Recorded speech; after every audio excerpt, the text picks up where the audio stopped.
Good evening. I'm John Phillips. I'm the county supervisor from 2nd District, and we got the county supervisor next to me from the 1st District. And this is kind of my decision to have this meeting. When I was out running for election, I was out in the Creekbridge area and meeting with people, and they kind of felt a little left out of getting their say in the government, and they had some concerns about trash in the area, about the homeless issues, and just some other issues. And so I kind of made a commitment to them that we have a town hall meeting like we do. And my district is out in the North County, so it's kind of easy to have a town hall meeting when it's Pajaro and Aromas and Moss Landing. And Creekbridge is a little more difficult to have a meeting, as you see how many people have accumulated in this, but it's a little more difficult because we have the city jurisdiction and we have the county jurisdiction, and you have two different supervisors from the district. And so and I didn't want to leave anybody out, and so we have those of us who are up at the table to discuss with you, but then we have quite a few other people from county government. We have Gloria, Rosa from our councilman, and I gotta say, I decided I wanted to get this done while we had time to do it, and so we outrun, and a few of the city councilmen couldn't be here, wanted to be here but couldn't be here, but I think we got enough representation from all of us. The thing that we are requesting is, if you have questions, to keep it in a kind of an orderly fashion so we can respond to you. If you write it down on a slip of paper, that were cards that we gave you, and we'll have someone make sure that whoever's going to respond to that can respond responsibly. I do think one of the things that I heard the most in talking to some of you, and I know I talked to Yolanda extensively and some of the other people, but one of the things is there's so many jurisdictions wrapped into the Creekbridge area that wanted to know, how can we make sure our voice gets heard when we count government? Do we contact the city? Do we contact the county? So we're kind of working on a solution for that we'll address with you. But I do appreciate you being here. I mean, as county and city government, we want to hear your concerns and look about what we can do in a responsible way. So I want to turn it over to Supervisor Alejo, who represents the District 1 in the district, and then we'll introduce the other people. All right. Good evening, everyone. How's everybody doing? Pretty good. Thank you. Thank you. It's a good turnout. Good to see everyone. I'm glad. I want to first of all thank Supervisor Phillips and his staff, who really spearheaded this forum here tonight. But I'm proud to be here with Judge Phillips, because we're good friends, good colleagues, and also my good friend Mayor Joe Gunter and all our respective county and city staff. We got a good lineup of people who do a lot of important work for the city limits of Salinas. But there is 4 supervisors that represent different parts of Salinas. Supervisor Phillips, of course, does Creekbridge in the Northridge Mall area, Veranda. I get from North Salinas, Central, East Salinas, Chinatown, half of Old Town, and the airport area as well. And then Simon Salinas also gets a portion of the airport, and East Salinas, South, Jane Parker, to South Salinas. But I'm here with my staff. First of all, I just want to introduce you. So during the week, we were only able to do a good job as supervisors because of our staff. And each of the supervisors gets 3 staff. And I have my chief of staff, Linda Gonzalez, here. Javier Gomez back there, the clothes for shirt. And Jackie Jimenez, Jackie, back there taking pictures. She's going to lost some more weeks, so we're going to for a few more days. But I want to just tell you, first of all, thank you for inviting us. I'm glad to serve as the chair of the Board of Supervisors, and I want to leave a lot of time for your questions. But I do want to just talk about one thing that we got through. One of the biggest issues facing the county, we had one of the largest deficits in many years. We were facing a $36 million deficit, mostly driven by increased costs to healthcare, pensions, workers' comp, and wages, of course. And So we were worried what that impact was going to be on county services, because we deal with a wide range of services from Natividad Hospital, our jail, our juvenile hall, many different programs. But in the end, we were able to use a lot of the vacancies on filled positions to save jobs for our employees, but also save some critical programs, including child protective services, adult protective services, services to our homeless population.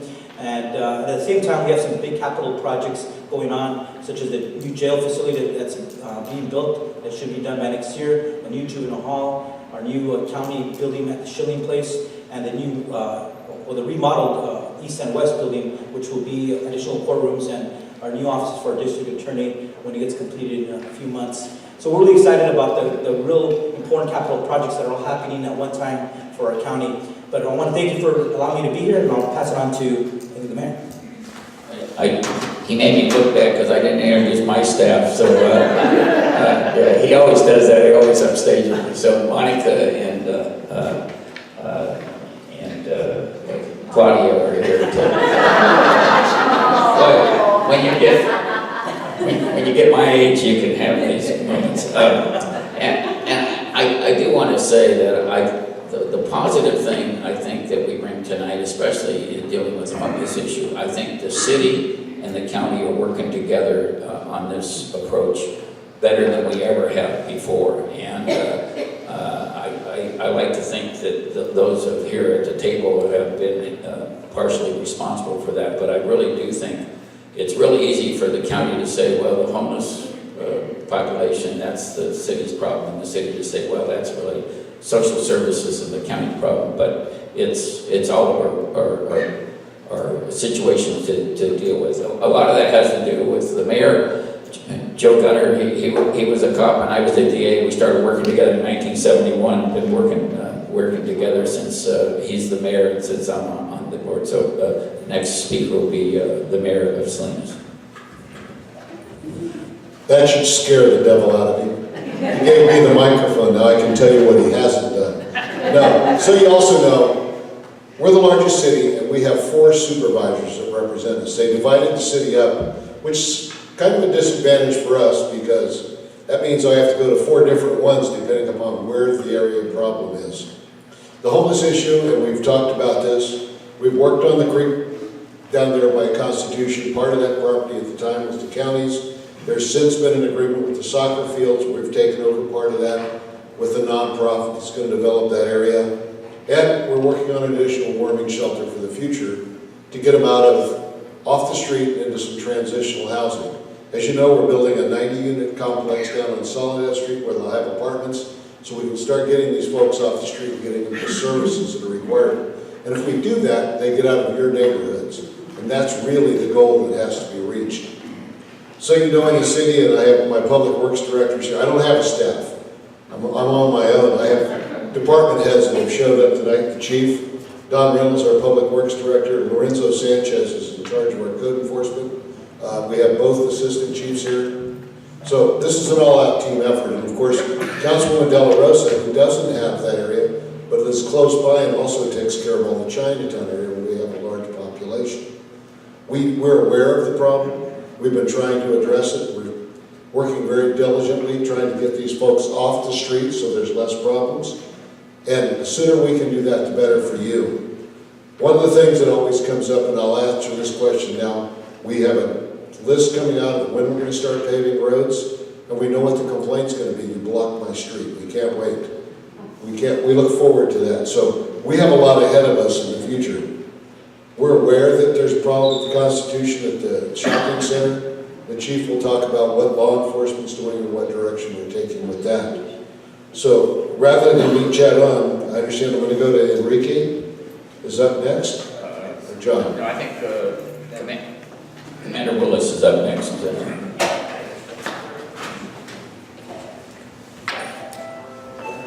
Good evening, everyone. How are you doing? So my name is Ron Willis. I'm the commander with the Sheriff's Office. I'm in charge of, it's called Community Services Division. It's basically our Special Operations Division. I have a bunch of assets in my division, to include vehicle abatement, which dabs in the world of code enforcement, which may be an important issue for the community. And I've been with the office for 28 years. Office, our crime prevention specialist, Dr. Alejo, over here in the black and white.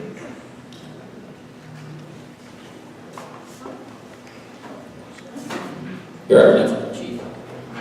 Good evening, and thank you all for coming out. And I want to thank whoever the key holder is, responsible party for this building, because in the year and a half plus that I've been in Salinas with Salinas Police Department, I have been to 3 community meetings here, which means this is a very community-friendly school, campus. Thank you, whoever you are.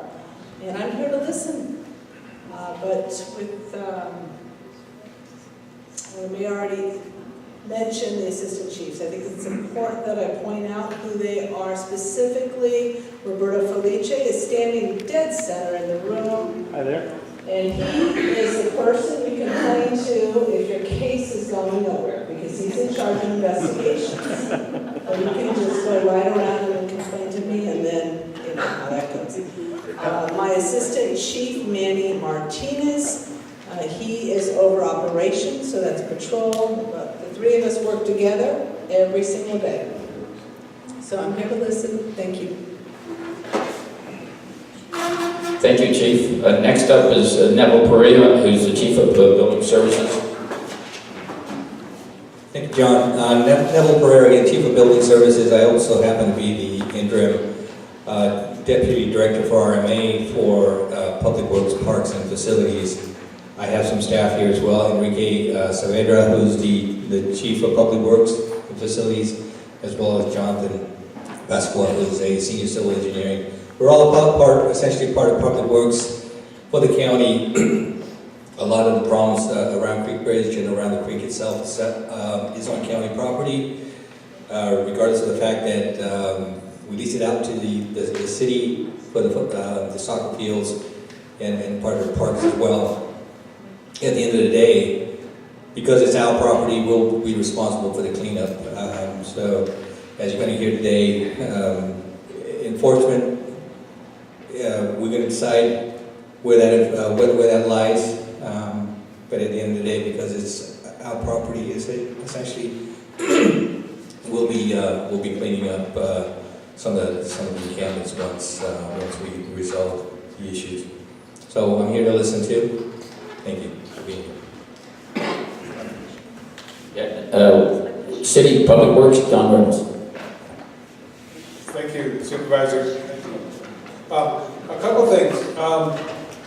I was present in September when we met with this same community, and we made some promises, and frankly, I'm disappointed. I wish that we had been able to respond faster to some of those promises. In addition to the homeless issue, which we can get into detail, I brought with me the plans to finally rebuild the Beacon Hill corner on Constitution. We just opened these bids, and we're ready to sign an agreement and replant the 21 trees. Much more complicated project than I thought in September. I thought it was a maintenance issue. We had to redo all the plumbing and redesign all the electrical. So we're finally going to get rid of the little shrubberies and come back with real trees for you guys, which is something we promised in September.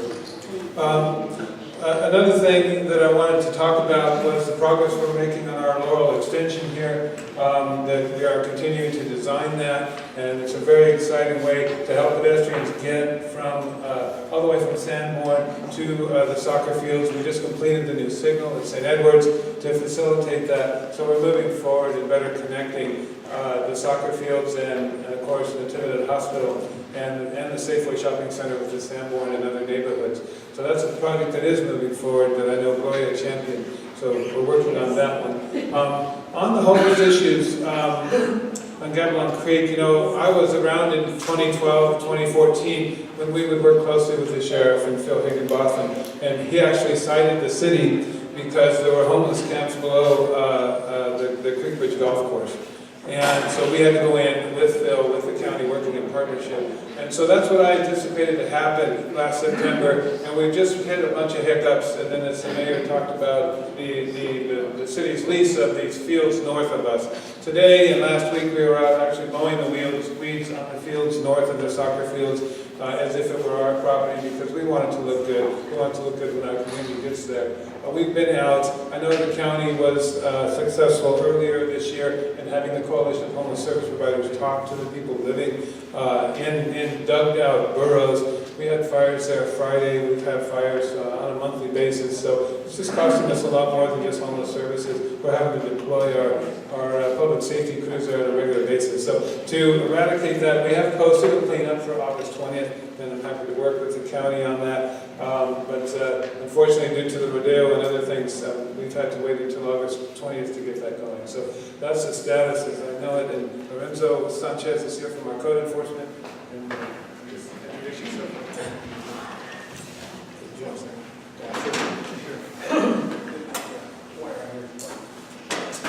Hi, I'm Lorenzo Sanchez, code enforcement manager with the city of Salinas. I've been with the city for about 2.5 years already. I've been doing code enforcement 15 years. City of Santa Cruz, city of Soledad, so I have a lot of years of experience that I bring along with me. I do have a staff of about 4 full-time code enforcement officers, 2 part-time code enforcement officers, and I'm looking to hire another one to service the community as best as we can. We've developed great relationships with the police department, with the assistant chiefs. We've been working on a lot of projects together with Chief Frese, with Don. Code enforcement, we deal with private property, whereas the city deals with public property. But we've developed great relationships within our system to get compliance. One of our main goals is voluntary compliance. We do have remedies to work with the property owners to try to get them there. Sometimes there's punitive damages or punitive fees and fines that are assessed, but my goal is voluntary compliance. I'm here to answer any questions that I can regarding code enforcement. I do have some cards that I can give you guys later on, but mostly I'm here to listen and see what some of the concerns are in the city of Salinas and for your residents to see if we can make it a better place for you to live in. Thank you. And one person we don't have up here, Henry Espinoza, he's acting director for social services. Do you have anything you want to say? I don't mean to put you on the spot, but Good evening. I didn't mean to put a target on you. Adele is still here, but definitely we'll focus there. But we're very interested in being as whatever support we can be, and I'm looking forward to learning tonight as well. Okay.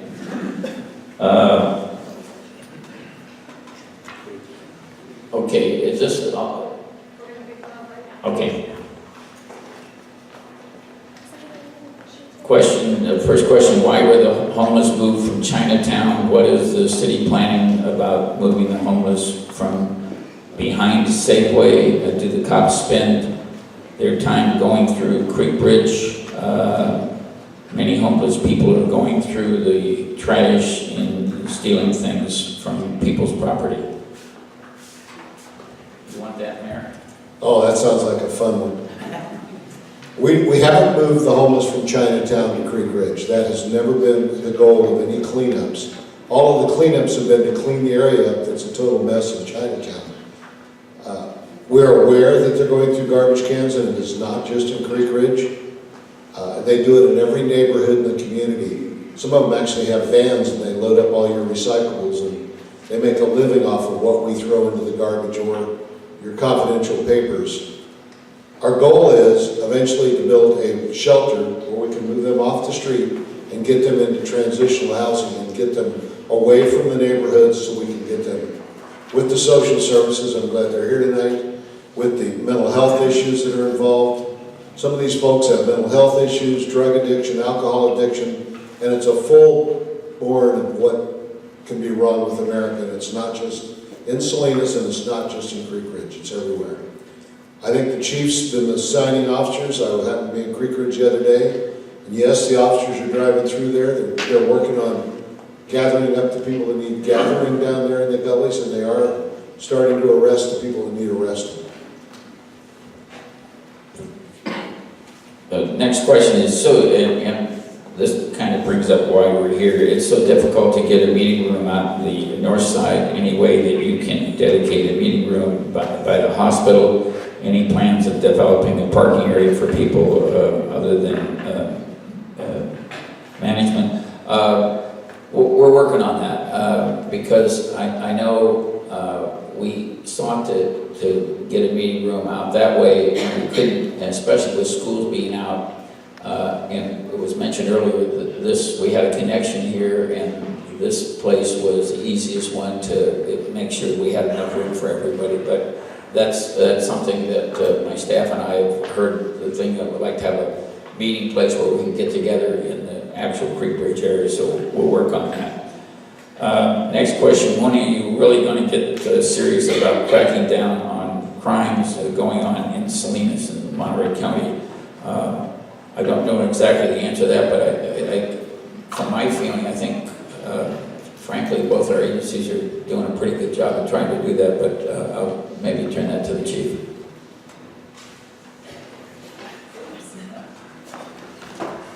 Well, first of all, I think it goes without saying, for those who do follow our enforcement activity as well as our community policing interest, we are very serious about cracking down on crime. I didn't hear a location associated with this question. Did we get one? Yeah. Specific? Okay. So we've, in fact, put together a summer deployment team, and the results to that effort will be announced shortly, in just a couple of weeks. I think you'll be amazed at how many guns we've taken off the streets, how many gang members have been arrested, and all the while focusing on community policing, developing relationships, and trying very hard to gain the trust of our community members. Before we end our summer deployment, we transition right into a joint task force with federal partners, and then we'll have another announcement in the fall as to a partnership that we formed that will be unique and I believe very fruitful.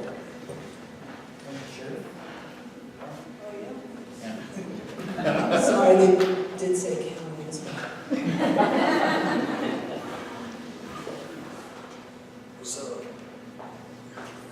So I, in the Sheriff's Department, enforce the unincorporated areas of the county. And I just enough lead off on apprehending crime or crimes going on in the county. That's a tough question. We are currently trying to bring more assets to our patrol division. So you see we have a jail expansion that's going on, $9 million project over there off Natividad. And we are, at this juncture in time, pretty short-staffed on the patrol side of things. I don't want to get into specific numbers, but the guys and girls out there running around in the Tanner Green have a lot of miles and area to cover, so we're pretty much going from call to call out there. That's pretty much where the sheriff's office is right now. I had a question. Do you think putting a homeless shelter in the center of 1220 Natividad Road is a great idea? How would you feel if it was near your home neighborhood? Crime increasing more and more, right? Dealing with the homeless is a difficult issue. Sometimes they don't make the best neighbors, but we've found that we have to be more vigilant in providing services and providing a place where we can provide services. And so one of the areas that we're looking at is 1220 Natividad Road. We've looked at that in conjunction with the city and the county. And there's another location down on Laurel that we're considering putting a temporary homeless shelter in so that we can provide the right kind of services.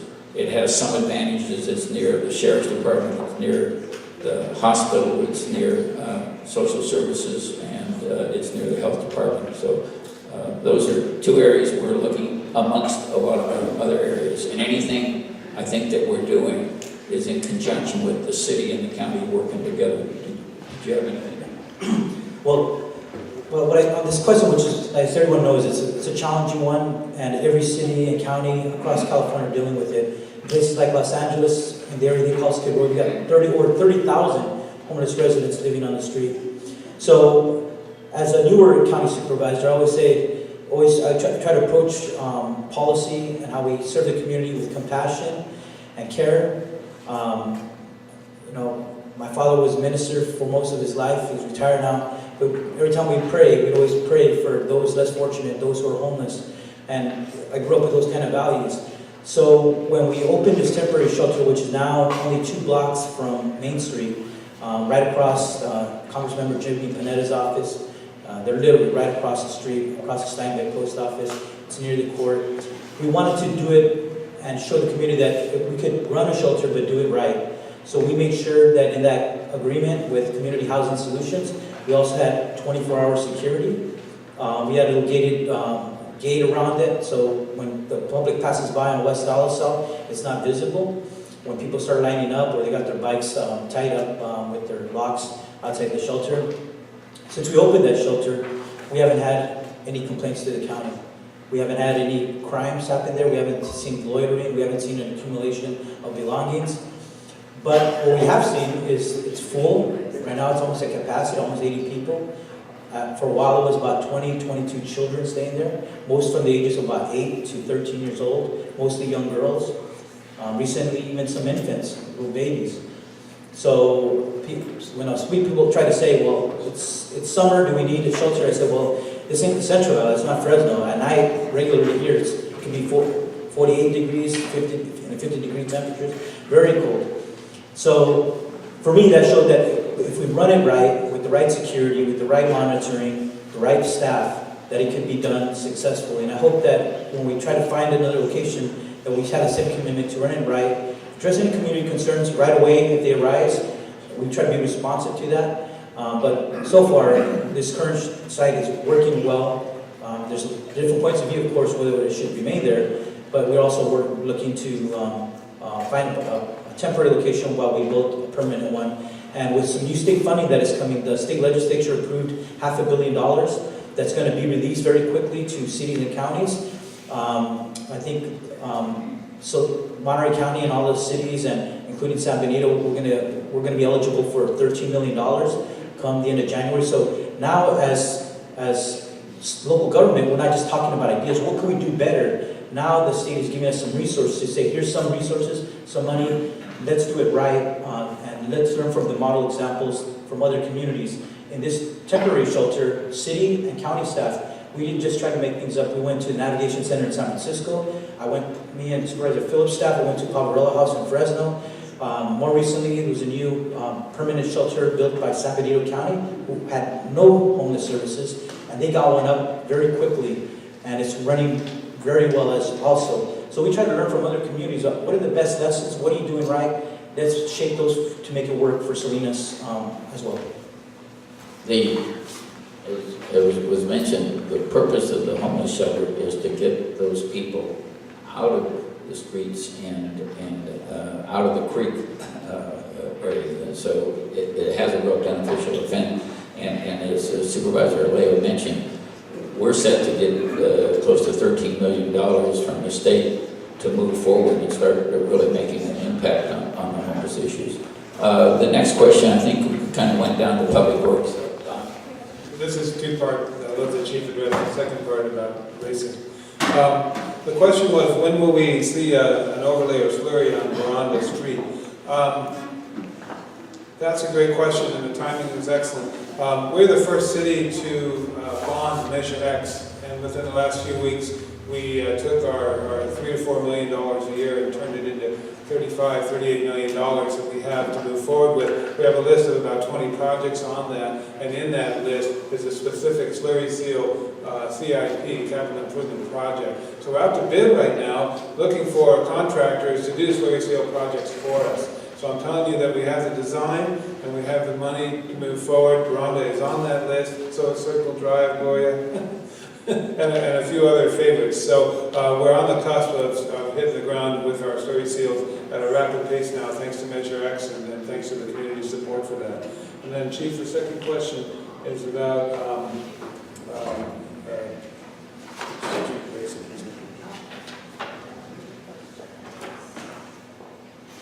daily street racing on Gloria, Independence, Nantucket, Hemingway.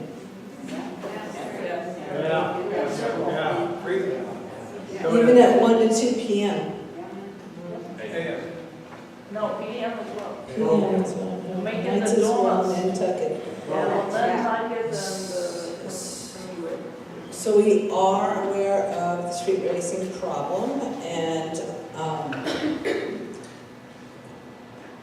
just yesterday, we had our crime analyst and our assistant chief go to San Jose. They have a street racing team unit. So we're trying to find out what they do, because they have apparently been very effective, is my understanding. So we want to bring that program to Salinas as well. Of course, this is a very manpower intensive undertaking, because we have to have a number of officers there, obviously, to witness what's going on.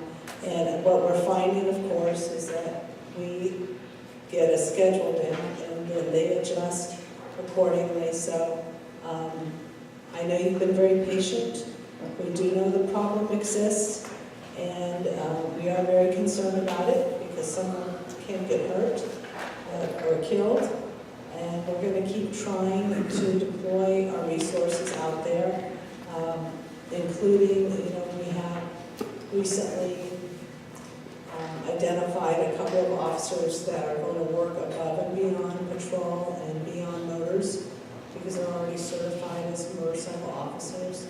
And we're going to try to utilize them as well to address the issue. So we're almost there, but this is a very slippery issue for us. We think we have a handle, and then we don't. So we're going to keep working at it. I'm not going to make promises that I can't keep. So please keep calling us and giving us information, and we will do the best we can to adjust our game plan. I've got a couple of ones here. One has to do with when will the 90 units of homeless transitional housing be operational in Chinatown? We just broke ground on that. This has been a project that's been getting the funding, took almost 5 years. And most of it didn't come out of the taxpayer's pocket with tax credits. We understand that this will probably occur within the next 14 to 15 months. And as soon as it's available, we're going to move people in and get them off the street. The next one we have, do you have a location in mind where you might build a homeless community? Well, we've already built the homeless community. Now we've got to figure out where we're going to put a shelter to put all these folks, because they're everywhere right now. There's several locations we've looked at, and as you know, there's several experts, some probably in this room, that can tell us what we ought to do with them, put them on buses, and this kind of thing. We've looked at property on Laurel Drive, we've looked at Natividad and Laurel, we've met with numerous folks, we looked at buildings that were available. We had a lot of people that wanted to sell us property that none of you would have been happy if we would have bought, trust me. So we're still working on the exact location. We've met with a group of people that can build this project if we designate a location somewhere between 4 and 5 weeks. It would be a temporary facility, it would have multiple offices, it would have places for men, women, children, families, and then we can put the offices in there to get the services from social services so that we can extract these people from the life they're currently living and get them out of your backyards, let's just face it, because we have them in every neighborhood.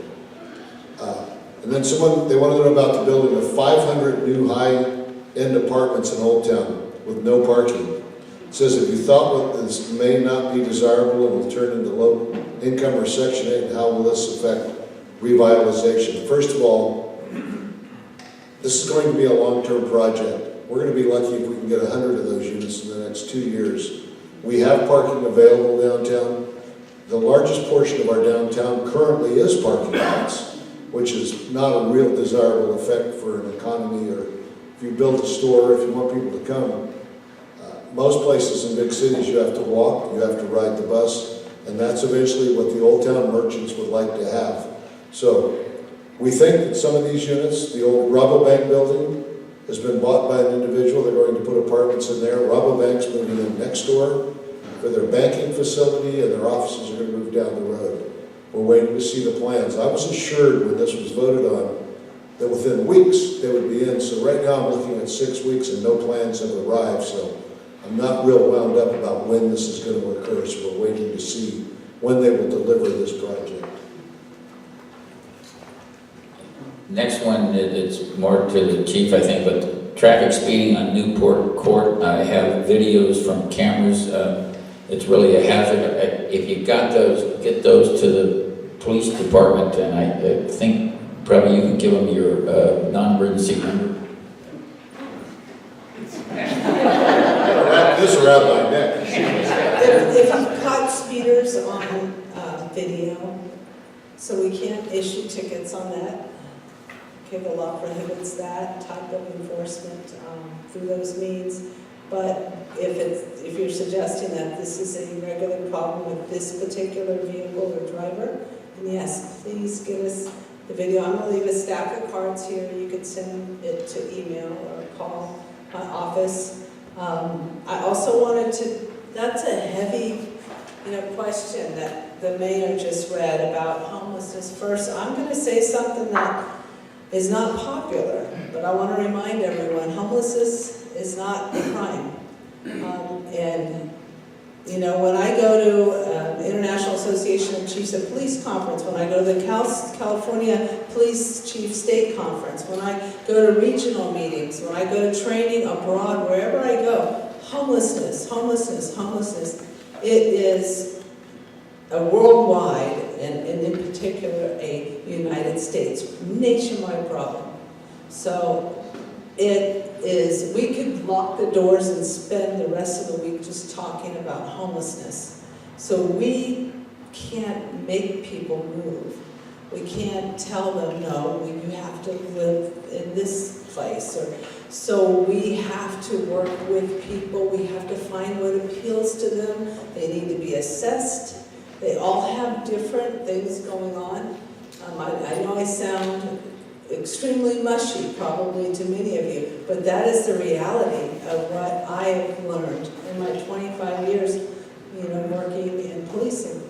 This is not we'll just make them go to, that neighborhood over there. So I've seen so much movement in Salinas with our own city, in particular with us coming together and really brainstorming this issue. So, and I see a lot of progress in a very short period of time.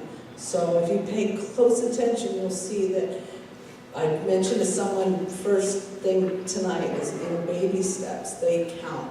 We are making baby steps, but this is a nationwide issue. There was one question about some parking at some apartments and how there was no enforcement. Chief has that. She has the person's phone number. If you have a moment after the meeting, she'd like to talk to you.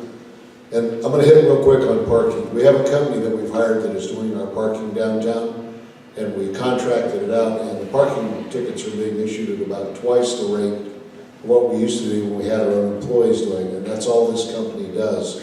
So we're starting to see them expand. We're going to expand the contract. You're going to see them in your neighborhoods dealing with some of these issues. Some of you may not be happy, because right now we're all kind of getting a walk on doing some of our own illegal parking, and I have a feeling we're going to go through neighborhoods and I'll get the phone calls. The ticket wasn't for me, it should have been for the other person. But we will get there, and if whoever wrote that could talk to the chief afterwards. And we can have a meeting with all the people. She'll meet with those people in the cul-de-sac and the apartments and tell them what's coming, because if we can get compliance, we'd much rather have that than give tickets to our residents, because the revenue from that, a majority of any tickets that are written, especially vehicle code, we get a very small portion of that. That's not for city revenue or generating, and that's not the object. The object of parking tickets is get the public to obey the rules so that the rest of us have a decent place to park. And we have more cars per capita than most cities, trust me. You drive around this town and you go to certain areas, I think there's 20, and then eventually we'll get into the issue of H2 workers and renting of houses and putting 25 people into a 3-bedroom apartment or a house.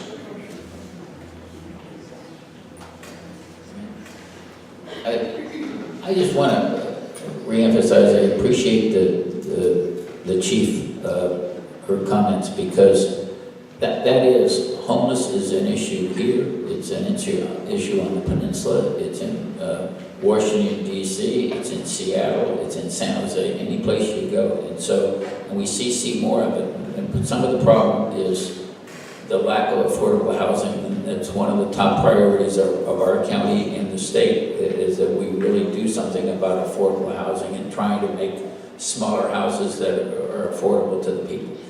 But we need to have a place, and we don't in this county, and we need one on both sides of it, where we can provide services. And there's a number of the homeless that you'll never get out of being homeless. But there are a number of them that we can provide services to them if we have a facility where we can do it, and provide the alcohol counseling, the drug counseling, the employment issues to deal with it. And it's important that we have a place like that where we can provide the services, because we can make an impact. And we're working on some of them. I know at a facility I used to work at, we're starting to build tiny houses to provide places for them to live. So it is something that we have to live with, and we have to deal with, and we have to provide services for them. The positive thing, I think, the city of Salinas, the peninsula cities haven't been as willing to step up as the city of Salinas have, to start working with the county and us working together and with social services to provide these services. Oh, sure. He's always going to have the last word. But, have we got any more cards coming in? Well, people get more cards. I just want to add on housing, because there's some great news I think coming also from Sacramento. One, the legislature approved Senate Bill 2, which is going to generate a new source for affordable housing. It's $270 million each year. 70% is going to go to cities and counties. This November, there's the affordable housing bond, which is $3 billion for affordable housing, $1 billion for veterans housing. That's going to be something all the people of California, the voters, are going to be able to decide this coming November. That'll create additional funding because everyone knows that we have a major housing crisis. And when I've gone to places like Chinatown and talked to each individual person, some were homeless veterans. I know when we were fighting to keep a shelter open, he was on the wait list to get his studio. But he goes, "Please, I'm staying here because I'm on the wait list. I know I got my apartment guaranteed next month, but I need a place to stay for the next month." I talked to a senior, 62 years old, on a fixed income. When they raised her rent, she became homeless. So she was temporarily in that situation. Then there's moms with kids, and then there's the chronically homeless, those that have the issues that were already mentioned, the substance abuse or severe mental health issues. So when we talk about homeless, there's people in a lot of different situations. And when you talk to each one, you get a better understanding of who are our neighbors that we're talking about. But it's not enough to do a shelter. Shelter's always been temporary. We have to have that transitional housing and move people into safe places so they feel secure. And then we can give them those services, the health service, mental health services, and hopefully not have to have them return to living on the streets, which is not safe for them. And of course, we deal with a lot of other issues.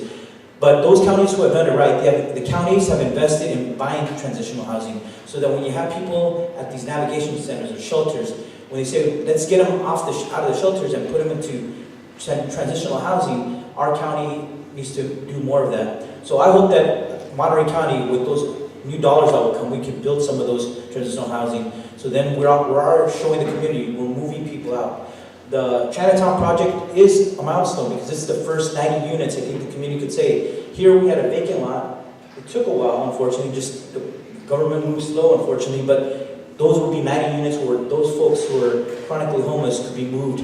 And the county will provide the caseworkers, the social workers, to support them to be successful, not to return to the previous situation.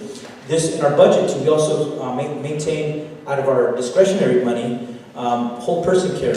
Whole person care are those caseworkers and health experts that deal with those homeless residents who end up in the emergency rooms. They end up in the jail. They end up costing taxpayers a lot more. Instead, we focus our resources to give them the services they need. They stay out of the street, they stay out of the jail, stay out of the emergency rooms. I think that's wiser use of our dollars with the high needs population in our community. So I'm hoping that we can replicate more of these stories, like the Mid-Peninsula project in Chinatown, right across the way. The Housing Authority tore down the old affordable housing. The beautiful modular housing, I think it's a model. It was done very quickly, much more inexpensive because they were pre-made and brought it, as you all saw as the construction took place. But I hope we can see a lot more of those kind of stories and projects in Salinas. We have a similar project, Housing Authority, going and being built right now in Castroville.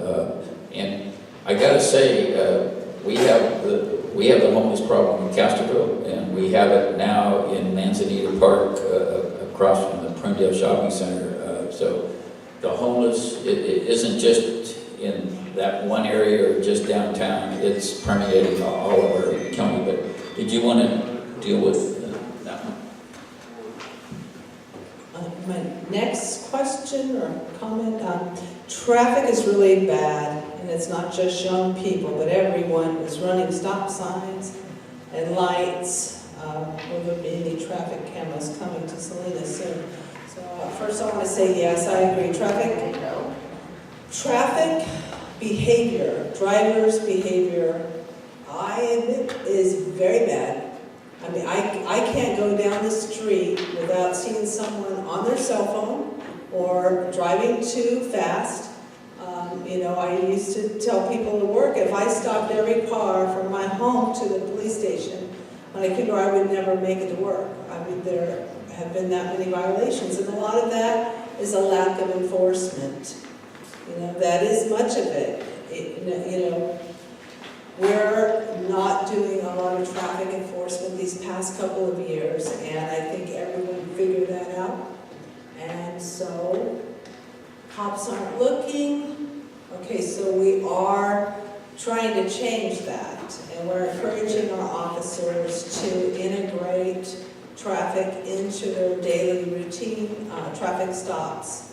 But specifically speaking to the question about cameras, yes, we have been having conversations with 2 red light camera programs, trying to determine which is best for Salinas. Of course, we have to go with something that doesn't cost out of pocket, because police department alone has been cut $3 million this fiscal year, and we really have to be extremely careful with spending funds for new things. So yes, we are getting red light cameras. I can't give you an exact date as to when. We have spoken to 2 vendors. I believe that is all we will speak with, and we'll make a decision. We've approached the Police Community Advisory Committee and shared this information with them. We went to the Traffic Commission and shared this information with them. And we've also shared this with at a city council meeting, so it won't be long. Even when the cameras are up and running, there will be about a 30-day grace period. I call it the romance period, where we, let everybody know they're up there and you're going to get a ticket. It kind of bothers me too, because then we already know what the law is, and then we have to warn everyone that we've got 30 days to comply before we start citing. So, but we're going to do a lot of information, social media, mail outs, and discussion at council meetings before this is in effect. Of course, the city council will have to agree also to the particular memorandum of understanding with the vendor. And it will make a big difference. I do believe that. I think it will take time, but it will make a big difference. Change of behavior. This evening, you've got 40, 50 miles an hour in a road where there's people living. Are we doing the open comments?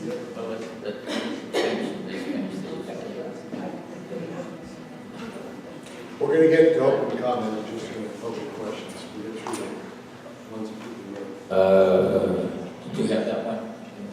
Yeah, take that one. He gave me this one because he thought, I'm not going to answer that one.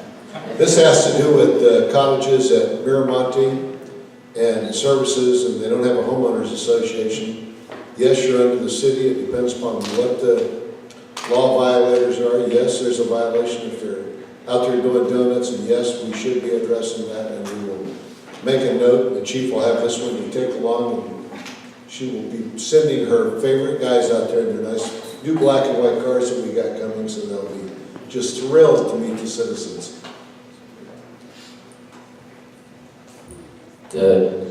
About another one about the homeless issue. Fire department is out there many times. Isn't this costing the city lots of money? Which the answer is yes. Every time they do a cleanup, it costs the city money. Frankly, there just isn't an alternative. If this process is going to take a long time to get the homeless out, what is the city going to do to keep the neighborhood safe? There is an environmental impact that the homeless are having on the creek. Isn't it supposed to be a federal protected area, since the the homeless are using it as a restroom? There are environmental concerns, and that's what is being addressed by the city and the county. We have no choice about that other than to do the environmental cleanup. But Don Reynolds would like to answer some of that. Thank you, Judge. Sure. I became acting director November 1st, and at 8:10 the phone rang, and I was asked to eliminate hepatitis A in Chinatown. And I asked Dr. Moreno, what does a clean Chinatown look like? We're still working on that one. We spend $350,000 a year in cleanups. We are cleaning up Creekbridge, the Twin Creeks Golf Course, to Thursday. And as I mentioned, we have planned to clean up the Creekbridge area. Creekbridge, the Gabilan Creek is unique.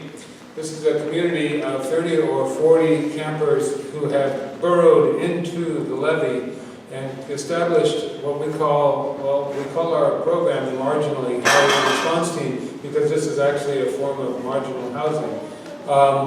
And these fires are occurring apparently inside these burrows, which make it dangerous for our firefighters to respond, and also expensive when they do. So the fire chief asked that he work with us closely on the August 20th cleanup. They're actually charging rent there. It costs you $60 a month to camp at Gabilan Creek, and you can camp in Chinatown for free, I guess. I don't know, whatever the cost may be. Pay in other ways than cash, probably. But so we are spending a lot of money.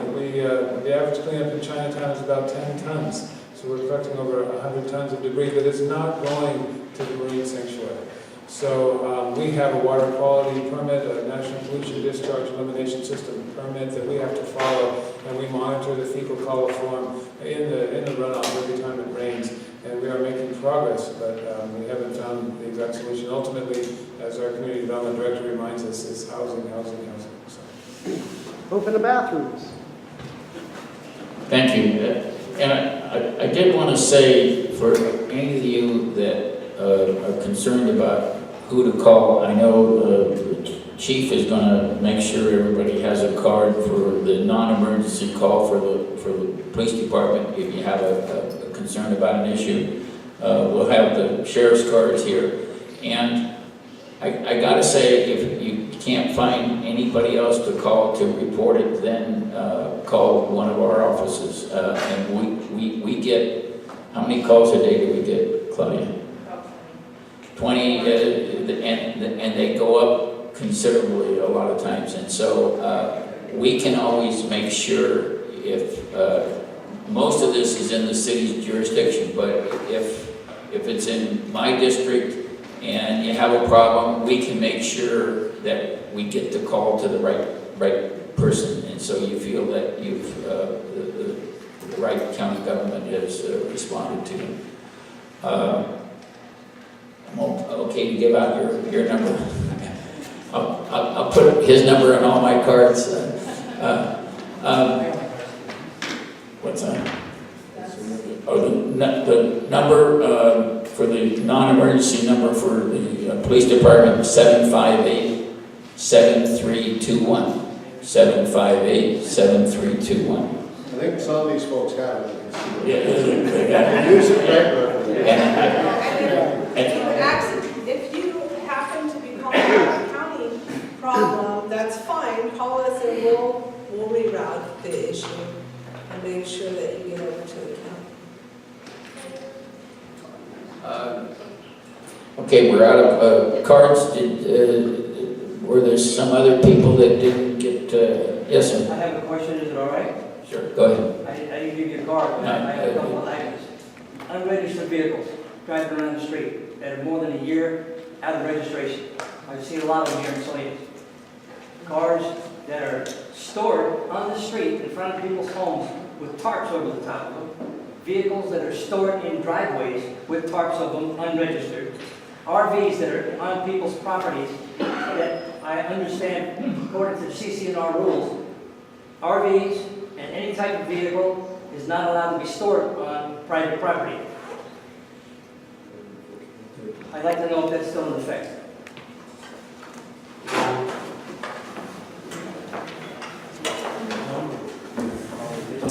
As far as RVs stored on private property, they can be stored behind a 6-foot fence on residential properties. That is okay, that is within our codes. You don't need a permit. No, no permit required.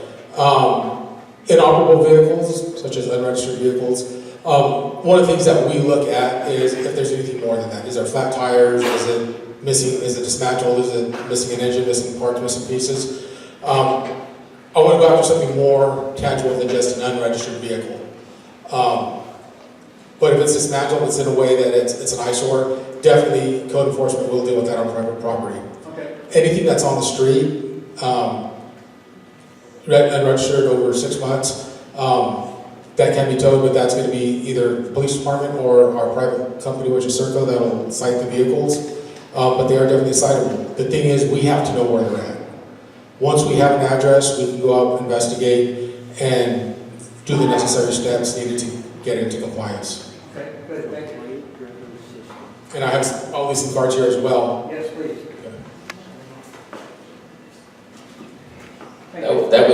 That was one of the complaints I was hearing when I was out walking the district, because people were so proud of the neighborhood and they had a real nice neighborhood in there. Every once in a while you'd see that house that in the neighborhood, and there were a number of people pointing out, just look at that house, but and the cars around it, what it's doing to our neighborhood.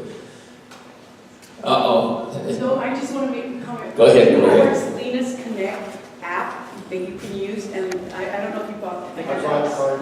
Okay, yeah, so we have them here. That works. Can I expand on that just a little bit?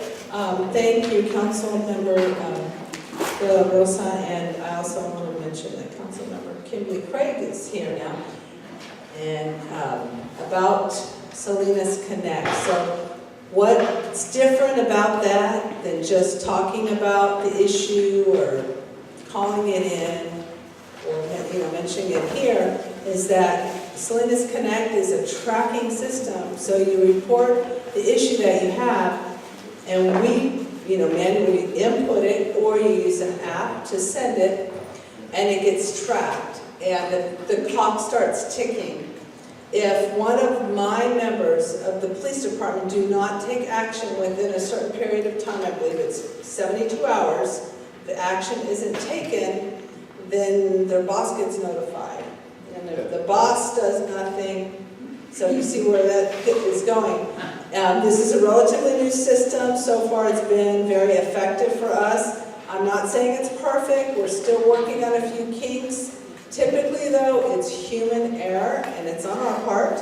When I say our, not necessarily the police department, but it's, someone has to look at the complaint, and it may be multifaceted, but the department that has like the greatest responsibility gets assigned first, but sometimes it kind of splinters off into other departments, and if the complaint is closed by the one department, then the other departments might not learn about it.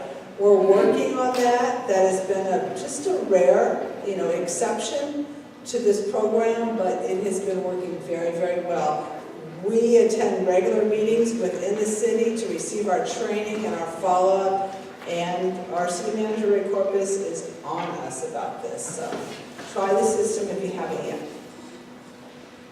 I just wanted to say that I totally agree with the chief on the app, because I have called in a lot of complaints and stuff, and the Connect app has been the most successful because of just exactly what you said, it's tracked. And so I get a call and I get an email when it's been resolved, and I think it's really efficient. You guys ought to all use it. Thank you for your Yes. Go ahead. I was super excited about the app myself, and I didn't have a good experience with it. They were quick to close it. Check with, nope, not our problem, check with your homeowners. We don't have a homeowners. So it's like, that should have been followed up on prior to quickly closing it. So I reopened it, I got a phone call, and they said they called me right back, and that's months ago. So, I mean, unfortunately, I'm one of the ones that had not a great experience, and I'm super excited about it, because I can see that it would be very useful and helpful if it's been. But Try to we'll get work on it. Yolanda? Yes, I have two things. One is the graffiti on Veranda. I've lived here 10 years, and that plastic all along graffiti where the agricultural land is there any chance of that getting cleaned up? I think that's on Monterey County. Yeah. That's one. And the second Is one, that right? That's not good. yeah, it looks really bad. Where- But the second thing. Where is it? On Veranda. Yeah. Okay, It's on Veranda East. okay. The other thing is, I'd like to challenge Public Works to come up with a solution to put on the speeding where the donuts are, to come with a solution so we don't use police force, maybe some kind of a pillar, or I don't know what's allowed in the city, but I challenge you to come up with a solution so we don't have to use police force, and we can stop those kids from doing those donuts on the road, since it's an issue throughout Salinas. Thank Okay. you. Well, if that, it sounds like that's county area, we'll deal with the graffiti. Yes, ma'am? Hi, my name is Eva Gloria Martinez. Hi. I'm a trustee for Salinas Union High School District. And I just want to extend an invitation to use one of our facilities for another meeting like this. Okay. Because Everett Alvarez is in my district. Okay. And I think we would have had a greater turnout if we would have been invited to, in the conversation of building this. Okay. And we would have been able to get more people involved and probably get some resolution to some of the issues that are going on. Thank you. Tomorrow's our school for us, and my concern is safety. What's going on with some of the homelessness, some of the fires, and communication with the school district. Because I understand that it might have ended the city and the school district. And I think it's really important for all of us to still stay involved and connected, because we all make a difference in what's going on in our residents. Thank you. Go ahead. Yeah, I would like to respond just by saying that I am in regular contact with the superintendent. In fact, I spoke with him this week, or within the last 3 days. So we're communicating regularly. Thank you. Yes, sir. A couple of years ago, I was a commissioner at the animal shelter. What a place. I didn't hear you. What a place. Terrible place. The number of animals that come to death there is shocking. Also, you have two big centres, less than 100 yards apart. Duplicate staff, management, doctor, vets, supporting staff, maintenance cost, ridiculous. Why two? And I couldn't agree with you more, and that's why we started a process last year. The mayor and I pushed that to happen even sooner. When we had a study done, it said it just made sense for us to start combining the services at the two animal shelters, and the county shelter is in a lot better shape than the city shelter is. And we just hired someone about 2 months ago to run both of those and start coordinating what we're doing. So when I looked at the report and I went down and looked at the two animal shelters, and I know Supervisor Alejo was very concerned about it, and the mayor and I worked a long time. When we got frustrated, I'm used to doing things in the private sector when we just got things done a lot faster than we can in the public sector, but we did make, and I agree totally, and I think we're moving in the right direction on that. So. Somebody needs to look at the deaths, the youth. Pardon? Somebody needs to look into the amount of euthanizing that's going on there. Well, the grand jury had a report about it, and I got to say, we were doing, at least with cats, more euthanizing in the county area, in the county one than we should have, and we've changed that. And fortunately, the lady we hired to run the county facility was the lady that had been running the city facility, and so she's brought a lot of expertise into what we're doing. So I think we're dealing with it.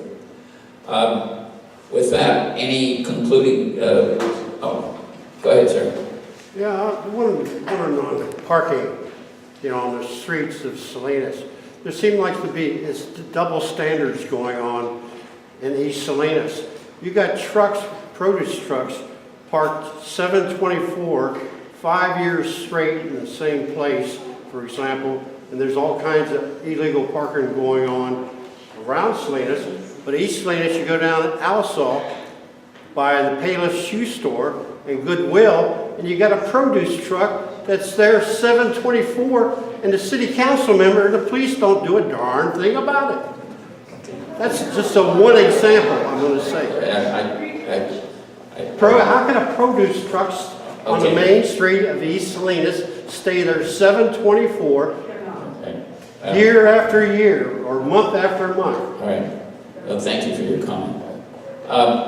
With that, I just wanted to thank you all for being here. I let the mayor and the other supervisor have a word, but I do appreciate you being here and exercising your civic responsibility. And we heard you. We'll take care of the first thing I'll do is the graffiti on veranda. So we'll work on that. But Joe, anything you want to say? Mr. Harris, you're right. That has been going on a long time. We just passed an ordinance that covers that kind of a vehicle. We got notice that we had to wait 30 days before it took effect. The police department, in their wise mode, keeping me from being overreactive, held us up another 30 days while we had a grace period. It'll be taking effect in the next couple of weeks, and you'll see that problem resolved. So you're right, and we do have a parking problem. And it's been going on for years. It was going on long before you brought it up, and we appreciate your attention to that. August 20th is going to be an exciting day for some people, not others. Thank you. Well, I just wanted to also commend the city, and I really like it. I think Supervisor Phillips and I very intentionally try to work closely with the city and their staff to try to accomplish some mutual goals, because I think as citizens, we often say, why doesn't our local governments work closer to achieve some things? I just want to end on a positive note that one of the shining examples for me as a new supervisor is the expansion of the soccer complex. 42 acres that were county property. It's a partnership with the city. But I see nothing more powerful than when we provide positive alternatives for young people to stay busy after school, get exercise, have their families come and be part of their sports teams and cheer them on. I think no other city in all the Central Coast will have that many soccer fields in the heart of the city. And then with the Big Sur Naturals acquiring the Car Lake property, which will be additional open space, it doubles the amount of open space in Salinas with the Car Lake property. All those, we should have a trail, they'll all be interconnected, but the vision for that, I think is going to be something very powerful for Salinas to see, because it's about having beautiful parks and open spaces, but also activities that celebrate young people and our families. So I look forward to really working on that. Just another good thing that we're moving that's been talked about for over 10 years, but finally we're raising money now with the nonprofit, and we hope to get that off the ground sooner rather than later. All right.